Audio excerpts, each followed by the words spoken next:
Welcome back. امریکی صدر Donald Trump نے چین میں حراست میں لیے گئے کینیڈا کے شہریوں کو رہا کرانے کی کوششوں میں کینیڈا کے وزیر اعظم جسٹن ٹروڈو کو ہر ممکن امداد کی یقین دہانی کرائی ہے۔ مزید احوال جانیں گے اس رپورٹ میں۔ امریکی صدر ڈونلڈ ٹرمپ نے چین میں حراست میں لیے گئے کینیڈا کے شہریوں کو رہا کرانے کی کوششوں میں کینیڈا کے وزیر اعظم جسٹن ٹروڈو کو ہر ممکن امداد کی یقین دہانی کرائی ہے۔ وائٹ ہاؤس نے ایک پریس ریلیز میں بتایا کہ ٹرمپ نے ٹروڈو کو فون کر کے کہا ہے کہ کینیڈا کے شہریوں کی رہائی کے معاملے میں امریکہ ان کے ساتھ مضبوطی کے ساتھ کھڑا ہے۔ کینیڈا اور چین کے درمیان تعلقات اس وقت کشیدہ ہوئے جب وینکوور میں چینی ٹیکنالوجی کمپنی ہواوے کی چیف فائنینشیل آفیسر مینگ وینزو کو امریکی ایما پر حراست میں لیا گیا تھا۔ ان پر الزام ہے کہ انہوں نے ایران پر امریکی پابندیوں کی مخالفت کی تھی۔ بعد ازاں چین میں 2 کینیڈینز کی گرفتاری بھی عمل میں آئی۔ علاوہ ازاں حال ہی میں چین کی جانب سے کینیڈین کینولا اور پورک کی مصنوعات پر بھی پابندی عائد کر دی گئی ہے۔ کینیڈین وزیر اعظم کے دفتر سے جاری بیان کے مطابق دونوں رہنماؤں کی جانب سے چین میں قید کینیڈینز کی رہائی کو یقینی بنانے کا عزم کیا گیا ہے۔ ٹورنٹو سے خبر شامل کریں گے۔ آپ کو بتائیں ٹورنٹو میں لبرلز کے حامیوں کی جانب سے منعقد کی گئی تقریب میں کینیڈین وزیر اعظم جسٹن ٹروڈو بھی شریک تھے۔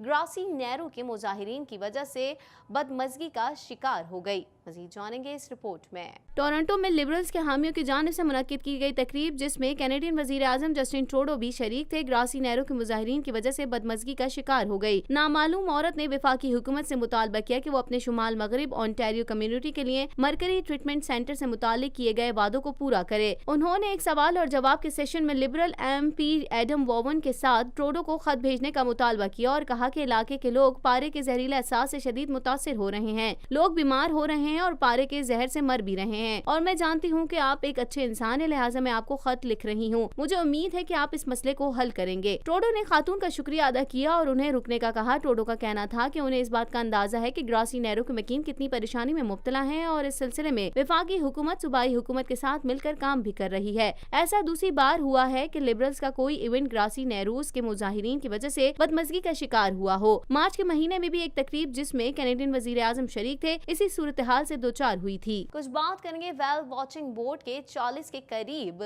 سیاحوں کو اس وقت ریسکیو کیا گیا جب وہ پانی میں واشنگٹن کے ساحلوں کے قریب پہنچ گئی تھی۔ مزید جانیں گے اس رپورٹ میں۔ ویل واچنگ بوٹ کے 40 کے قریب سیاحوں کو اس وقت ریسکیو کیا گیا جب وہ پانی میں واشنگٹن کے ساحلوں کے قریب پہنچ گئی تھی۔ ڈسٹریس کال موصول ہونے کے بعد امریکی کوسٹ گارڈ کی جانب سے عملے کو روانہ کیا گیا۔ مذکورہ کشتی وکٹوریہ کی مقامی ٹور کمپنی کی ملکیت ہے، جن کا کہنا ہے کہ ان کی کشتی اسمتھ آئی لینڈ کے قریب ایک چٹان سے ٹکرائی تھی۔ کپتان نے کشتی کو کم گہرے پانی میں پہنچایا جبکہ کشتی میں موجود تمام 43 مسافر محفوظ ہیں۔ یو ایس فش ایک وائلڈ لائف کی جانب سے کوسٹ گارڈ جن کی مدد کے لیے ایک کشتی اور عملے کو بھیجا گیا تھا، جبکہ امریکی نیوی کے ہیلی کاپٹر کو بھی مدد کے لیے بھیجا گیا۔ امریکہ اور چین کے درمیان تجارتی جنگ شدت اختیار کر گئی۔ امریکی صدر کے اعلان کے بعد $200 ارب کی چینی مصنوعات پر اضافی ٹیرف کا اطلاق ہو گیا۔ چین نے جوابی اقدام کی دھمکی دے دی۔ مزید احوال اس رپورٹ میں۔ امریکہ اور چین کے درمیان تجارتی جنگ شدت اختیار کر گئی۔ امریکی صدر کے اعلان کے بعد $200 ارب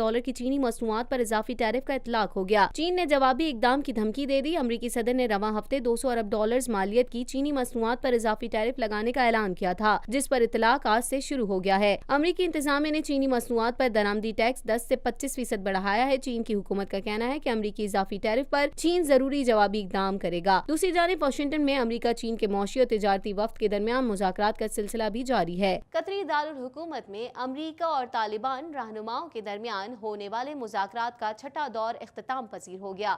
مزید جان لیتے ہیں اس رپورٹ میں۔ قطری دارالحکومت میں امریکہ اور طالبان رہنماؤں کے درمیان ہونے والے مذاکرات کا چھٹا دور اختتام پذیر ہو گیا۔ تفصیلات کے مطابق طالبان اور امریکہ کے درمیان مذاکرات کا چھٹا مرحلہ اختتام پذیر ہوا۔ اس دوران سابقہ مذاکرات میں مرتب ہونے والے مسودے پر بحث ہوئی۔ غیر ملکی خبررساں ادارے کا کہنا ہے کہ جمعرات کو قطر کے دارالحکومت دوحہ شہر میں طالبان کے نمائندوں اور امریکی مذاکرات ٹیم کے درمیان مذاکرات کو مثبت قرار دیا جا رہا ہے۔ طالبان کے مطابق اس مرحلے میں سابقہ مذاکرات میں مرتب ہونے والے مسودے پر بحث ہوئی، بعض امور میں پیش رفت ہوئی اور چند تاحال باقی ہیں۔ آئندہ مذاکراتی اجلاس میں دیگر امور پر بھی بحث ہوگی۔ طالبان ترجمان سہیل شاہین نے ٹویٹر پر کہا کہ مذاکرات کا چھٹا مرحلہ مجموعی طور پر مثبت رہا۔ فریقین نے ایک دوسرے کے موقف کو بغور سنا۔ انہوں نے کہا کل اب جومبین مرحلے تک مربوط موضوعات اور پیش رفت کے متعلق غور و مشورہ کریں گے اور آنے والے مرحلے کے لیے آمادگی کریں گے۔ غیر ملکی خبررساں ادارے کے مطابق طالبان نے اندیا دیا ہے کہ امریکہ کے ساتھ مذاکرات میں اختلافات کم ہو رہے ہیں۔ غیر ملکی فوجی انخلا پر بھی بات چیت چیت جاری ہے۔ یاد رہے کہ گزشتہ ہفتے طالبان کی جانب سے جاری کردہ بیان میں کہا گیا تھا کہ امریکی نمائندہ خصوصی زلمے خلیلزاد کے سامنے تجاویز رکھی گئی ہیں جس پر تبادلہ خیال ہوا، تاہم کوئی بھی فیصلے کو حتمی شکل دینے کے لیے مزید ملاقاتیں درکار ہوں گی۔ اسی کے ساتھ ہی TNN کے نیوز اسٹوڈیو سے فی الوقت اتنا ہی۔ مزید خبروں اور اپڈیٹس کے لیے دیکھتے رہیے TNN TV۔